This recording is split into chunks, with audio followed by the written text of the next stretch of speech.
میری عزیزو، یسوع مسیح نے کہا کہ جان دینے تک وفادار رہ تو میں تجھے زندگی کا تاج دوں گا۔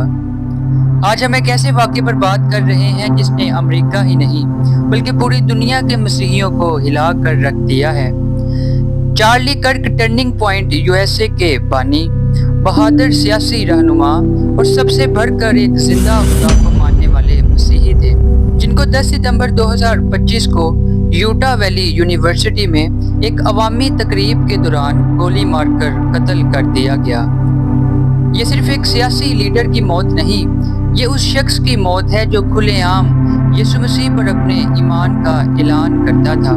آج ہم اس دکھ بھری خبر کو بائبل کے چشمے سے دیکھیں گے۔ چارلی کرک کو اس وقت نشانہ بنایا گیا جب وہ اپنی امریکن کمپیکٹ ٹور میں کھلے آسمان تلے تقریر کر رہے تھے۔ وہ ہمیشہ کہتے تھے کہ وہ دنیا میں اپنے حوصلے، ایمان اور سچائی کے لیے جانے جانا چاہتے ہیں۔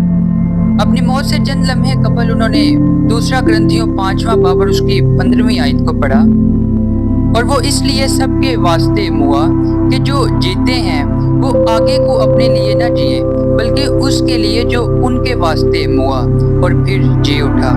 یہ ہمیں یاد دلاتا ہے کہ وہ آخری سانس تک اپنے ایمان کا اعلان کر رہے تھے۔ میرے عزیزو، مکاشفہ 2 باب اور اس کی 10ویں آیت میں لکھا ہے، جو دکھ تجھے سہنے ہوں گے ان سے خوف نہ کر، دیکھو ابلیس تم میں سے بعض کو قید میں ڈالنے کو ہے تاکہ تمہاری آزمائش ہو، اور 10 دن تک مصیبت اٹھاؤ گے، جان دینے تک بھی وفادار رہ تو میں تجھے زندگی کا تاج دوں گا۔ میرے عزیزو، چارلی کرک کی شہادت جیسا ہو واقعہ بائبل مقدس میں بھی موجود ہے۔ اگر ہم اعمال 6 اور 7 باب کو پڑھیں تو اس میں اسطفنس کی شہادت ہمیں دکھاتی ہے کہ بعض دفعہ ایمان پر قائم رہنا جان دینے تک مہنگا پڑتا ہے، یعنی ہمیں اپنے ایمان کی خاطر اپنی جان کو بھی گنوانا پڑتا ہے۔ چارلی کرک کی موت ہمیں اسی وفاداری اور حوصلے کی یاد دلاتی ہے۔ میرے عزیز بھائیوں اور بہنوں، چارلی کرک کی شہادت ہمیں جھنجھوڑتی ہے، ہمیں شیک کرتی ہے کہ زندگی کتنی ناپائیدار ہے، لیکن یہ بھی یاد دلاتی ہے کہ ہمارا اصل وطن آسمان ہے۔